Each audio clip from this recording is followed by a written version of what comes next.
తిరుమలలో బయటపడ్డ అతి పురాతన శాసనం ఆసక్తికరంగా పరిశీలిస్తున్న పరిశోధకులు.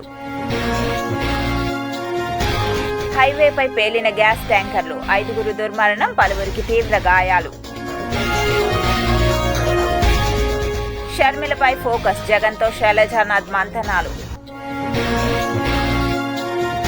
తిరుమలలో ఆకట్టుకుంటున్న ప్రకృతి అందాలు, తనివి తీరా ఆస్వాదిస్తున్న భక్తులు. దళారులకు వ్యాపార కేంద్రంగా మారిన తిరుమల, సిఫార్సు లేఖలకు పెరిగిన గిరాకీ. కళ్యాణి డ్యాం రిజర్వాయర్ను పరిశీలించిన తిరుపతి నగరపాలక సంస్థ కమిషనర్, త్రాగునీటిపై అధికారులను ఆరా తీసిన మౌర్య.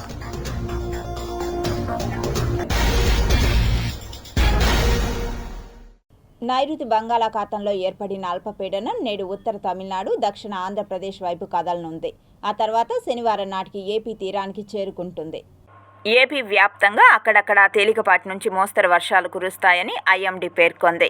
రాయలసీమలో కూడా నేడు తేలికపాటి నుంచి మోస్తరు వర్షాలు కురుస్తాయని తెలిపింది. నేడు 2 రాష్ట్రాల్లో రోజంతా మేఘాలు ఉంటాయి. ఏపీలో చాలా చోట్ల తేలికపాటి నుంచి మోస్తరు వర్షాలు కురిసే అవకాశం ఉంది. రాయలసీమ, కోస్తాంధ్రతో పాటు ఉత్తరాంధ్రలో కూడా మోస్తరు వర్షాలు పడే అవకాశం ఉంది. మరో 24 గంటల్లో ఉత్తర దిశగా కదులుతూ ఏపీ తీరం వెంబడి పయనిస్తుంది. దీని ప్రభావంతో విశాఖ, శ్రీకాకుళం, కాకినాడ, విజయనగరం, అనకాపల్లి జిల్లాల్లో భారీ వర్షాలు కురుస్తాయని వాతావరణ శాఖ తెలిపింది.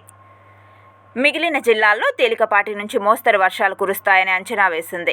అటు నెల్లూరు, చిత్తూరు, అన్నమయ్య, వైఎస్ఆర్, నంద్యాల, అనంతపురం, కర్నూలు, ప్రకాశం, కోనసీమ, ఉభయ గోదావరి, కృష్ణా జిల్లాల్లో తేలికపాటి నుంచి మోస్తరు వర్షాలు కురుస్తాయని తెలిపింది.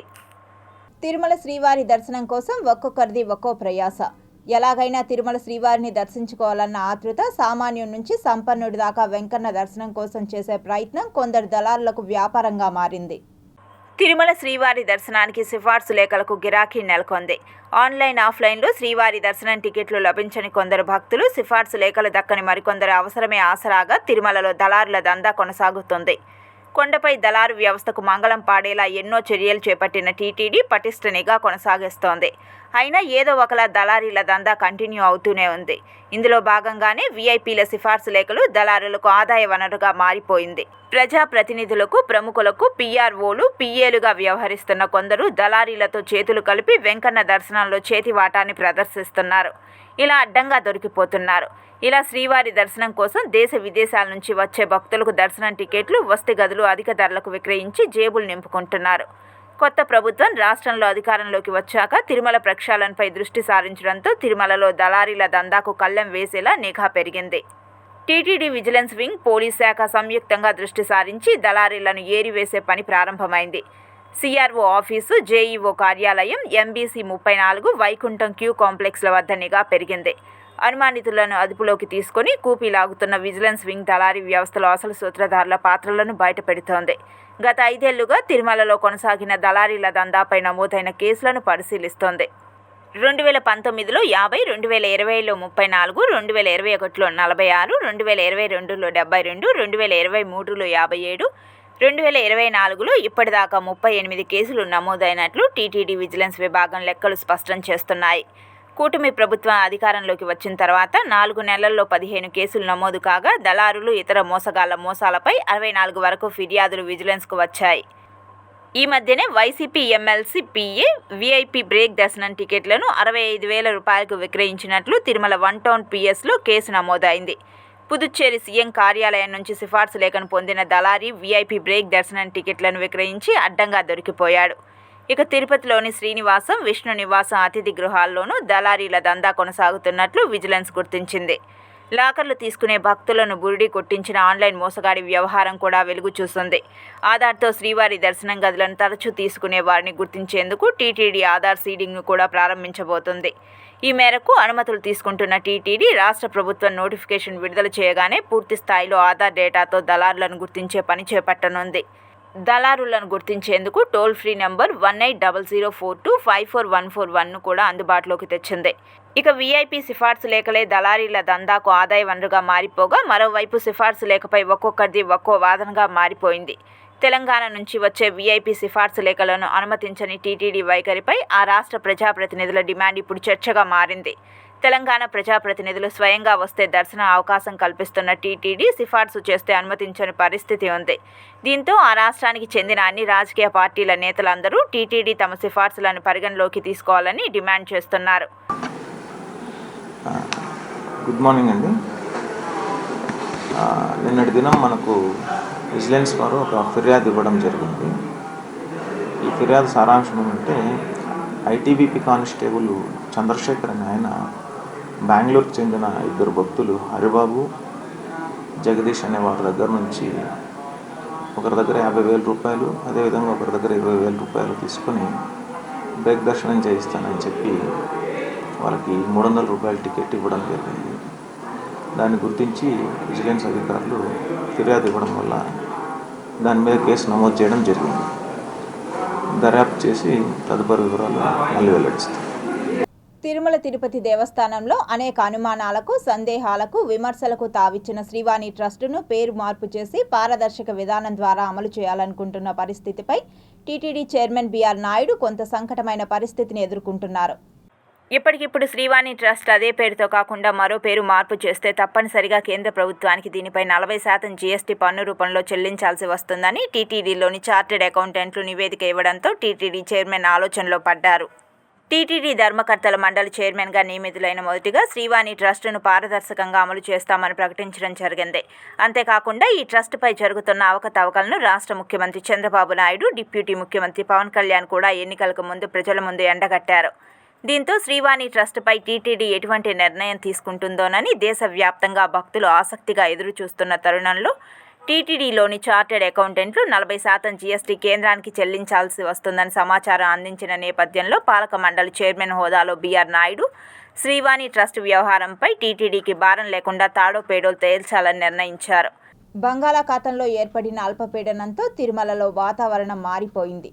చిరుచలులు, మంచుతో చలి తీవ్రత పెరిగింది.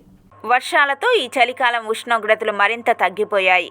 ప్రస్తుతం తిరుమలలో 14 డిగ్రీల ఉష్ణోగ్రత నమోదవుతుంది. చలికి తోడు వర్షాలతో తిరుమల అందాలు రెట్టింపయ్యాయి. భారీగా కురిసిన వర్షానికి 4 మాడ వీధులు జలమయమయ్యాయి. ఆలయంలో కొద్దిపాటి వరద నీరు చేరుకుంది. స్వామివారి దర్శనం తర్వాత వెలుపలకు వచ్చిన భక్తులు తమ గదులకు వెళ్లేందుకు తీవ్ర ఇబ్బందులకు గురవుతున్నారు. అకాల వర్షంతో తిరుమలలో వాతావరణం మరింత చల్లగా మారిపోయింది. వర్షాలకు అక్కడక్కడ కొండ చర్యలు విరిగిపడుతున్నాయి. రెండో ఘాట్ రోడ్లో కొన్ని చోట్ల కొండ చర్యలు విరిగిపడ్డాయి. కొన్ని ప్రాంతాల్లో భారీ వృక్షాలు నేల కొరిగాయి. మంచు దుప్పట్లో మునిగిన తిరుమల అందాలను భక్తులు ఆస్వాదిస్తున్నారు. శేషాచలం కొండలు మంచు తెరలు కప్పుకొని కనువిందు చేస్తున్నాయి. పచ్చదనం మరింతగా విచ్చుకొని ప్రకృతి ప్రేమికులను కట్టిపడేస్తోంది. ఘాట్ రోడ్లపై ప్రయాణించే భక్తులు వాహనాలు ఆపి ప్రకృతి అందాన్ని ఆస్వాదిస్తున్నారు. ఓ పక్క వెంకన్న నామస్మరణ, మరో పక్క మనసును ఆహ్లాదపరిచే జడివానలో శ్రీవారి భక్తులు పరవశించిపోతున్నారు. తిరుమల అందాలను వీడియోలు, ఫోటోల్లో బంధించారు భక్తులు. భక్తి భావం, ప్రకృతి అందాలన్నీ ఒకే చోట రాసిపోసినట్లుగా కనువిందు చేస్తున్న తిరుమలగిరులు కళ్ళు తిప్పుకొనివ్వటం లేదంటూ తమ ఆనందాన్ని వ్యక్తం చేస్తున్నారు భక్తులు. కళ్యాణి డ్యాం నీటి మట్టాన్ని పరిశీలించారు తిరుపతి నగరపాలక సంస్థ కమిషనర్ ఎన్ మౌర్య. తిరుపతి నగరానికి త్రాగునీరు అందించే కళ్యాణి డ్యాం నందు నీటి మట్టాన్ని నగరపాలక సంస్థ కమిషనర్ ఎన్ మౌర్య శుక్రవారం ఇంజనీరింగ్ అధికారులతో కలిసి పరిశీలించారు.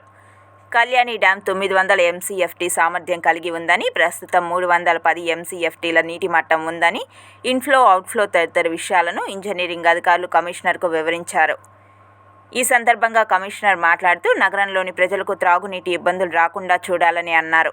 ప్రస్తుతం ఉన్న నీరు 6-7 నెలల వరకు సరఫరా అయ్యే అవకాశం ఉందని అన్నారు. వర్షపు నీరు పెద్ద ఎత్తున కళ్యాణి డ్యాంకు చేరితే ప్రజలకు ఇబ్బందులు ఉండవని అన్నారు. కళ్యాణి డ్యాం నుండి నీరు సరఫరా అయ్యే పైప్ లైన్లు ఎప్పటికప్పుడు పరిశీలించాలని, ఎక్కడా నీరు వృధా కాకుండా చూడాలని అన్నారు. ఎక్కడైనా పైప్ లైన్ మరమ్మతులు ఉంటే చేయించాలని అధికారులను ఆదేశించారు. కమిషనర్ వెంట municipal engineer Gomathi, DE Madhukumar తదితరులు ఉన్నారు. ఆంధ్రప్రదేశ్ని క్రీడాంధ్రప్రదేశ్గా మార్చాలనే సంకల్పంతో రాష్ట్ర ముఖ్యమంత్రి నారా చంద్రబాబు నాయుడు, ఉప ముఖ్యమంత్రి పవన్ కళ్యాణ్ శ్రమిస్తున్నారని తిరుపతి ఎమ్మెల్యే ఆరన శ్రీనివాసులు పేర్కొన్నారు. తిరుపతి శ్రీ వెంకటేశ్వర ప్రభుత్వ పాలిటెక్నిక్ కళాశాలలో 27వ అంతర బాలుర పాలిటెక్నిక్ కళాశాల విద్యార్థులకు క్రీడలు నిర్వహించారు. ఈ కార్యక్రమానికి ముఖ్య అతిథిగా తిరుపతి నగరపాలక సంస్థ mayor doctor Sirisha, MLA RN Srinivasulu విచ్చేసి జ్యోతి ప్రజ్వలనతో కార్యక్రమాన్ని ప్రారంభించారు. ఈ సందర్భంగా వారు విద్యార్థులను ఉద్దేశించి మాట్లాడుతూ విద్యతో పాటు క్రీడల్లో విద్యార్థులు రాణించి సమాజంలో ఉన్నత స్థానంలో నిలవాలని ఆకాంక్షించారు. విద్యార్థులు క్రీడల వైపు మొగ్గు చూపాలని తెలిపారు. ప్రతి విద్యార్థి ఒలింపిక్స్లో భారత ఖ్యాతిని ఇనుమడింపజేసేలా క్రీడలపై ఆసక్తి చూపాలని పిలుపునిచ్చారు. విద్యార్థులు క్రీడల్లో రాణించి దశదిశలా చాటి చెప్పాలని అన్నారు. ఆయన కూడా ఈ స్పోర్ట్స్ పైన ప్రత్యేక శ్రద్ధ చూపించి పిల్లల ఎదుగుదలకు, మానసిక ఎదుగుదలకు, ఉల్లాసంగా ఆరోగ్యవంతంగా ఉండాలనుకుంటే స్పోర్ట్స్ అవసరమని గుర్తించి మన రాష్ట్రంలో ఇటు ముఖ్యమంత్రి గారి, అటు లోకేష్ గారు మన విద్యాశాఖ మంత్రివర్యులు, క్రీడా స్పోర్ట్స్ అథారిటీ చైర్మన్గా రావడం మనకు చాలా సంతోషం అనేసి కూడా తెలియజేసుకుంటూ, అంతేకాదు మన ఉప ముఖ్యమంత్రి గౌరవనీయులు శ్రీ కొణిదెల పవన్ కళ్యాణ్ గారు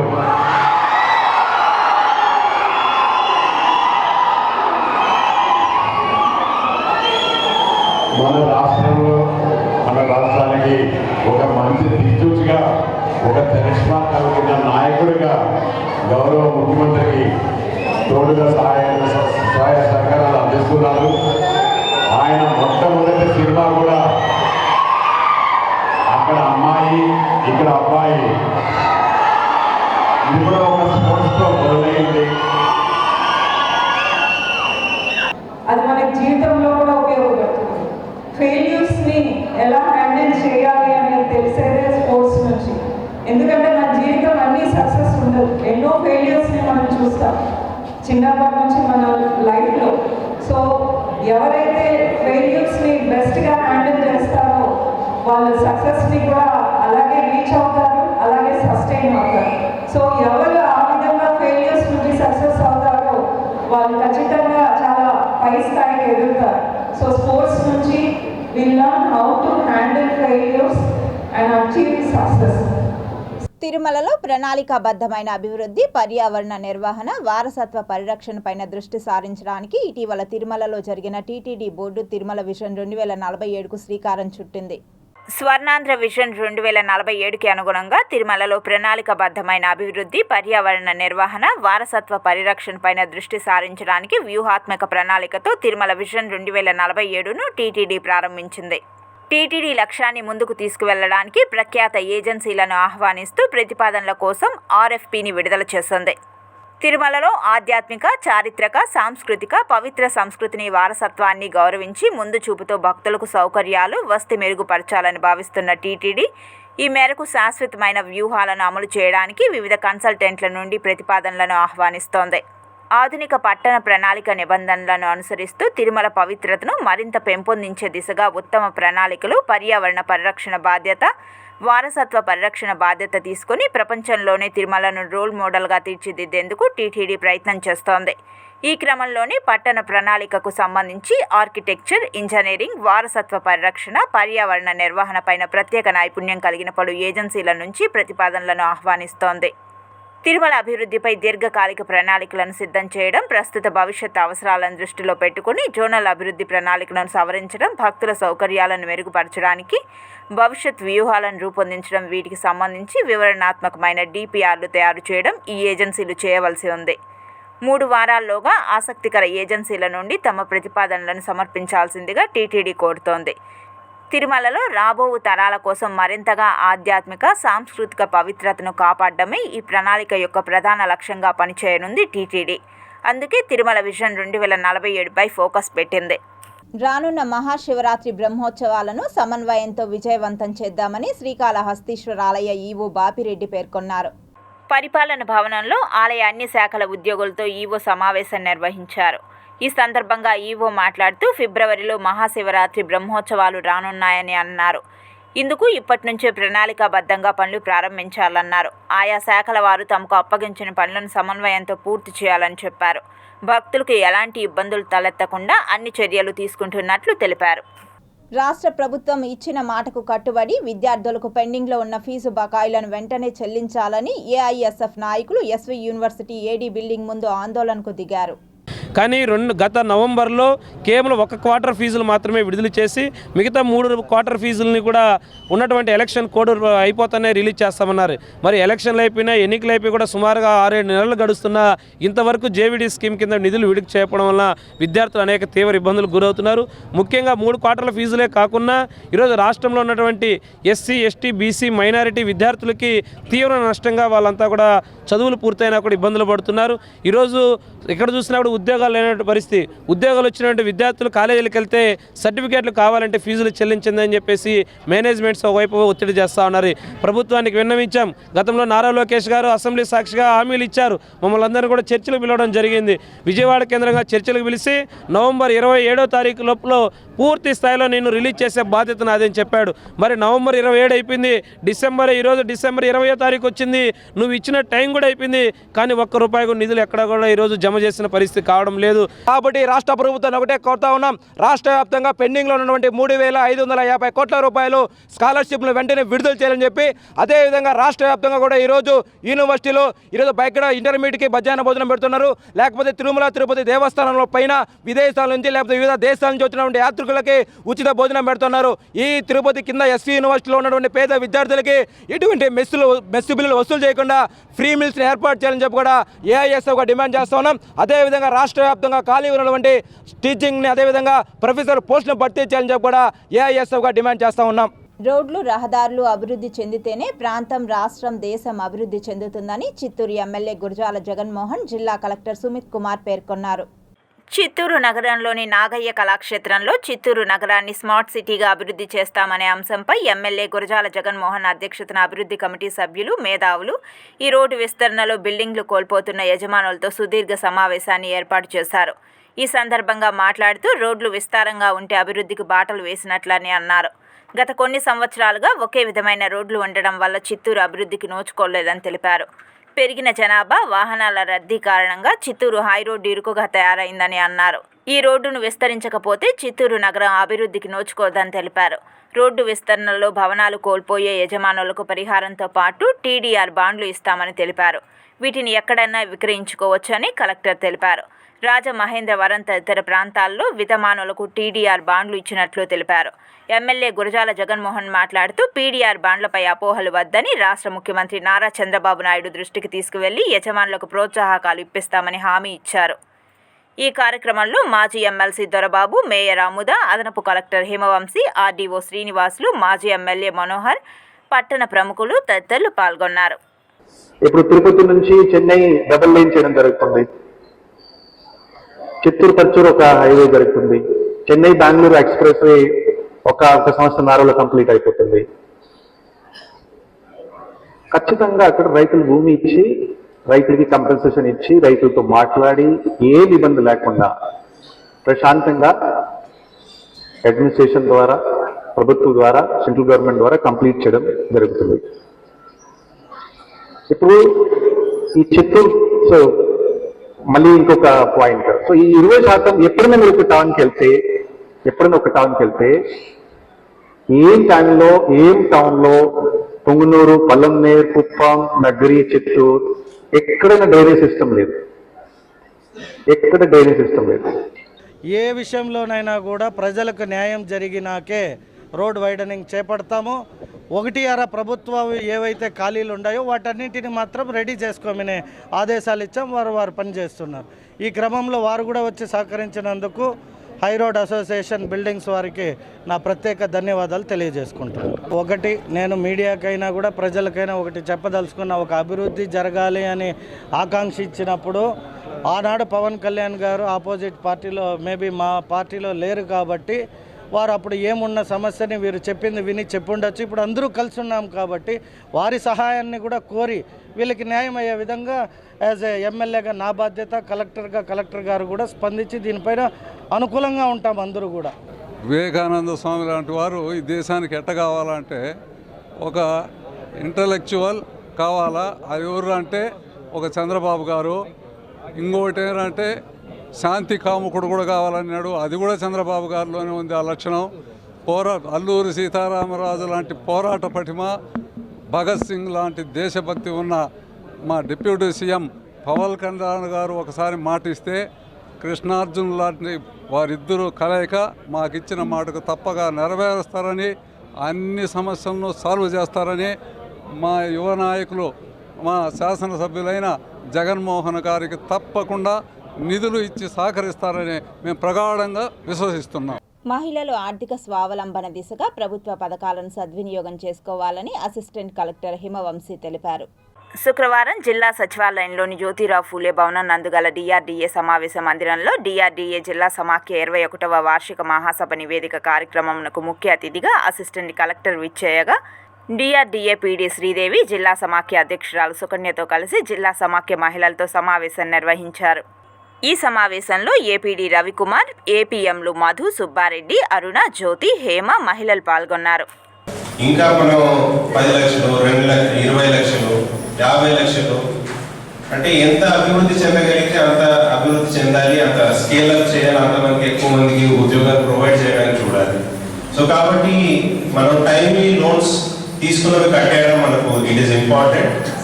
and at the same time ఆ ఏపీఎంస్ సిసిస్తో కూడా మీరు కోఆర్డినేట్ చేసుకోవాలి. కోఆర్డినేట్ చేసుకుని మీకు ఏమైనా సమస్యలు ఉన్నా మీరు మీ లెవెల్లో తీర్చుకోవాలి.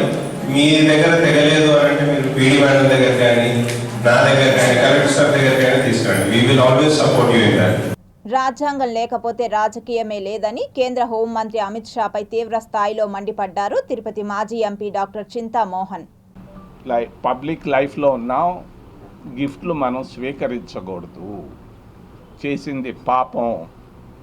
నువ్వు జీవితంలో ఇటువంటి పాపం మళ్ళా తిరిగి చెయ్యను అని అంటే ఆమె అడిగింది, ఇది పాపమా? అవును పాపం. స్వీట్ తీసుకోవడం పాపం, గుడ్డలు తీసుకోవడం పాపం. ఈ పాపాన్ని జీవితంలో నువ్వు చెయ్యనంటే నేను అన్నం తింటాను అన్నమాట. అది కాళ్ళు పట్టుకొని అంబేద్కర్ చెప్పి జీవితంలో ఇటువంటి పని నేను గుడ్డలు కానీ స్వీట్లు కానీ స్వీకరించను అని ప్రమాణం చేసిన తర్వాత అంబేద్కర్ వచ్చి కూర్చొని అన్నం తిన్నాడు. ఇది అంబేద్కర్ గారి నిజాయితీ, ఇంటెగ్రిటీ. ఎవరికి ఉంది ఈ భారతదేశంలో? ఎవరినుంటే ఒక 15 మందికి ఉందో, 10 మందికి ఉందో ఈ ఇంటెగ్రిటీ. అందుకే అంబేద్కర్ని మా వాళ్ళందరూ అంబేద్కర్ ఫోటో పెట్టుకొని చూపిస్తా ఉంటే నాకు నవ్వు వస్తుంది. నేను నవ్వుకుంటా ఉన్నా, అబ్బా ఎప్పుడు నేను అంబేద్కర్, అందరు ఎంపీల చేతుల్లో అంబేద్కర్ అంబేద్కర్ అంబేద్కర్ అంబేద్కర్.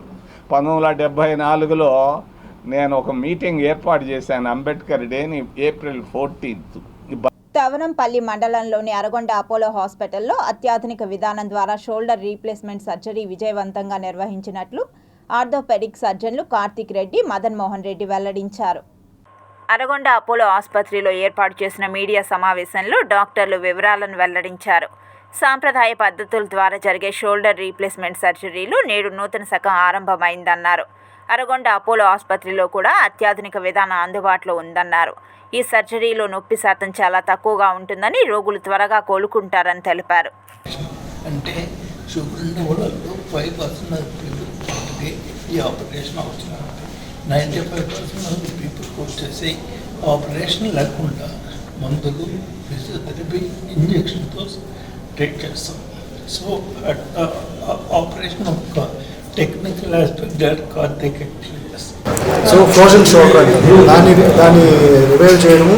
ఫస్ట్ ఫిజియోథెరపీ, దాన్ని కుదరలేదంటే ఇంజెక్షన్ కూడా కుదరలేదంటే దాని ఆపరేషన్. ఇది వచ్చి డయాబెటిక్ పేషెంట్లు ఒక 5 నుంచి 10% మందికి మాత్రమే సర్జరీ చేయాల్సిన అవసరం. సో దీంట్లో మనకి అడ్వాంటేజ్ ఇప్పుడు వచ్చిన లేటెస్ట్ టెక్నాలజీ వచ్చేసరికి computerized planning, so 3D planning and 3D printing technology. So patient CT scan మనం ముందే షోల్డర్ సిటీ స్కాన్ తీసి అది కంప్యూటర్లోకి అప్లోడ్ చేసి సాఫ్ట్వేర్లో మనకి 3D ప్లానింగ్ అంటే కరెక్ట్గా స్క్రూ ఏదైతే మనం ఇప్పుడు మోకాలకి రోబోటిక్ ఆపరేషన్ ఎట్లయితే చేస్తున్నామో అదేవిధంగా దీనికి కూడా వచ్చేసరికి కంప్లీట్గా స్క్రూస్ వేయాల్సి ఉంటుంది భుజంలోకి. సో ఏ డైరెక్షన్లో వేయాలి, ఆ స్క్రూ లెంత్ ఎంత, అది కరెక్ట్గా ఎక్కడ వేస్తే ఎక్కువ స్ట్రాంగ్గా కూర్చుంటుంది, ఇవన్నీ మనకు కంప్యూటర్లో ముందే తెలుస్తుంది. ఎక్కడ బోన్ ఉంది, బోన్ ఎక్కువ లేని ప్లేస్ ఎక్కడ, ఇవన్నీ మనకు ముందే తెలుస్తాయి. తిరుమల శ్రీవారిని అభిషేక సేవలో పలువురు ప్రముఖులు దర్శించుకుని మొక్కులు చెల్లించుకున్నారు. తిరుమల శ్రీవారిని అభిషేక సేవలో Andhra Pradesh chief secretary నిరప్ Kumar Prasad, Telangana high court justice Venugopal, hero Akkineni Akhil దర్శించుకొని మొక్కులు చెల్లించుకున్నారు. ఆలయ అధికారులు వీరికి దర్శన ఏర్పాట్లు చేయగా ఆలయ అర్చకులు వేద ఆశీర్వచనాలతో తీర్థ ప్రసాదాలను అందించారు.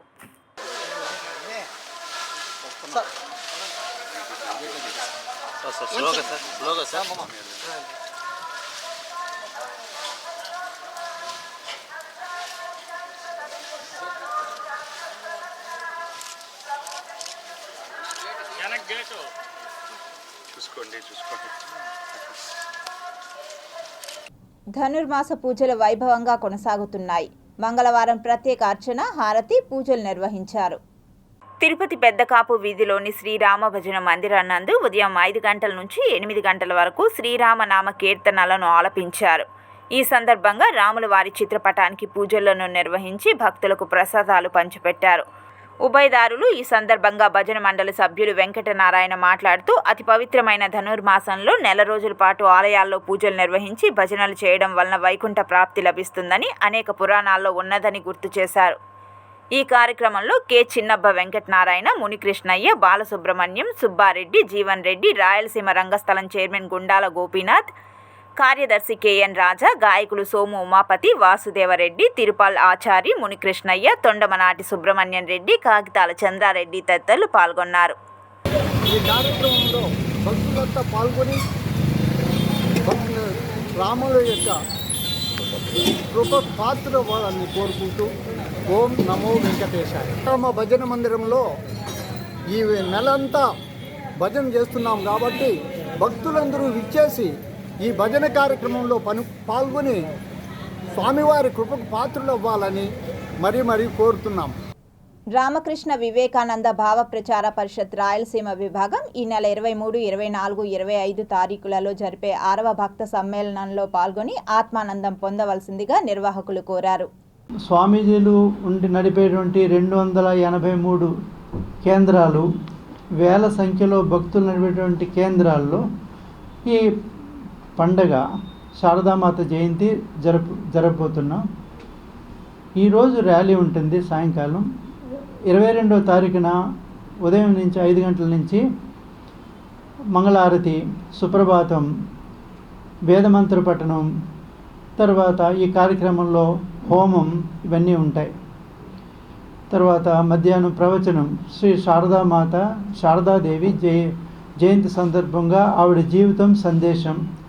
వివేకానంద స్వామికి కూడా అమ్మగారు శారదామాత గురువు, అంటే గురుపత్ని. రామకృష్ణ వారు వివేకానంద స్వామికి జగమెరిగిన వివేకానంద స్వామి భారతీయ సనాతన సంస్కృతిని. రాజస్థాన్ రాజధాని జైపూర్లో ఘోర అగ్ని ప్రమాదం చోటు చేసుకుంది. రద్దీగా ఉండే అజ్మీర్ రోడ్డులో ఎల్పీజీ, సిఎన్జీ ట్యాంకర్లు ఢీకొన్నాయి. దీంతో ఒక్కసారిగా భారీ పేలుడు సంభవించి మంటలు చెలరేగాయి. ఈ ప్రమాదంలో 5గురు మరణించారు. చాలా మందికి గాయాలయ్యాయి. పదుల సంఖ్యలో వాహనాలు దగ్ధమయ్యాయి. రాజస్థాన్లోని జైపూర్లోని అజ్మీర్ రోడ్ పెట్రోల్ పంపు సమీపంలో ఈ దుర్ఘటన చోటు చేసుకుంది. సమాచారం అందుకున్న పోలీసులు ఘటనా స్థలానికి చేరుకుని సహాయక చర్యలు చేపట్టారు. ఎల్పీజీ, సిఎన్జీ ట్రక్కులు 2 ఢీకొన్నాయని, ఆ తర్వాత భారీ పేలుడు సంభవించిందని పోలీసులు తెలిపారు. ఈ ఘటనలో 5గురు మరణించారని, 20 మందికి పైగా గాయపడ్డారని పోలీసులు తెలిపారు. సమాచారం ప్రకారం ఢీకొన్న అనంతరం ట్యాంకర్ వాహనాలపైకి దూసుకెళ్లిందని, దీంతో అనేక వాహనాలు మంటల్లో చిక్కుకున్నాయని పోలీసులు తెలిపారు. పోలీసు అధికారులు మంటలను అదుపు చేసేందుకు శ్రమిస్తున్నారు. జైపూర్ అజ్మీర్ హైవే ప్రమాదంలో 23 నుంచి 24 మందికి తీవ్ర గాయాలైనట్లు సమాచారం. వారిని చికిత్స నిమిత్తం సవాయి మాన్సింగ్ ఆసుపత్రికి తరలించారు. దాదాపు 40 వాహనాలకు మంటలు అంటుకున్నాయని జైపూర్ డీఎం జితేంద్ర సోని తెలిపారు.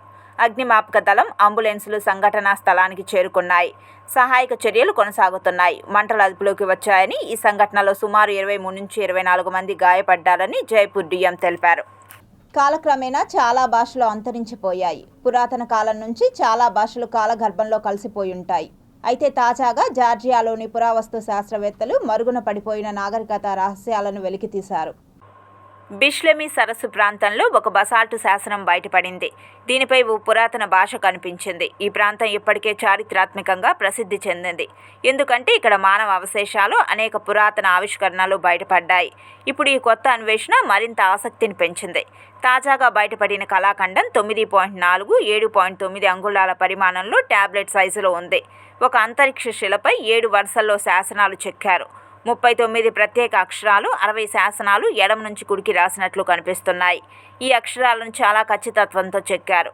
నైపుణ్యం కలిగిన కళాకారులు రంధ్రాల కోసం కోన్ ఆకారపు డ్రిల్స్, అక్షరాలను కనెక్ట్ చేసేందుకు ఫ్లోయింగ్, షేప్ తీసుకువచ్చేందుకు స్మూత్ రూల్స్ వంటివి ఉపయోగించారని శాస్త్రవేత్తలు భావిస్తున్నారు. ఆ బసాల్ట్ కళాఖండంపై రాతలు ఇప్పటికీ అస్పష్టంగానే ఉన్నాయి. పరిశోధకులు దీనికి సంబంధించి కొన్ని సిద్ధాంతాలు ప్రతిపాదించారు. యుద్ధానికి సంబంధించినవి లేదా భవన నిర్మాణ పనుల రికార్డులు అయి ఉండవచ్చని భావిస్తున్నారు. Tirupati bullion gold jewellery and silver merchant association సమాచారం మేరకు తిరుపతి లోకల్ బులియన్ మార్కెట్లో బంగారం, వెండి ధరలు ఇలా ఉంటాయి. 24 క్యారెట్ల 10 గ్రాముల బంగారం ధర 77,770 రూపాయలు. 22 క్యారెట్ల 1 గ్రామ్ బంగారం ధర 7,037 రూపాయలు. 1 కేజీ వెండి ధర 87,500 రూపాయలు. 1 గ్రామ్ రిటైల్ వెండి ధర 90 రూపాయల 50 పైసలు. నమస్కారం, న్యూస్ విజన్కు స్వాగతం. ముందుగా వార్తల్లోని ముఖ్యాంశాలు. వార్తలు ముగించే ముందు ముఖ్యాంశాలు మరోసారి.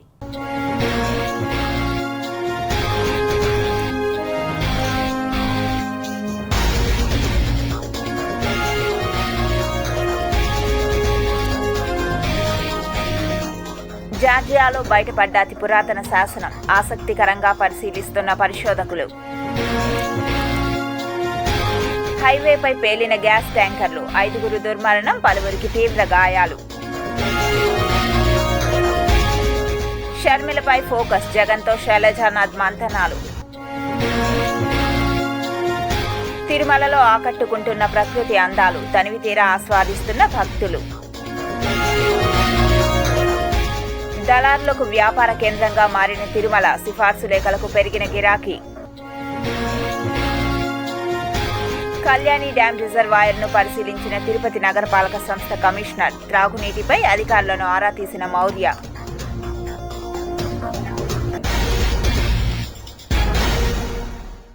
ఈ వార్తలు ఇంతటితో సమాప్తం. సమగ్ర సమాచారంతో న్యూస్ విషన్లో మళ్ళీ కలుద్దాం. అంతవరకు సెలవు. నమస్కారం.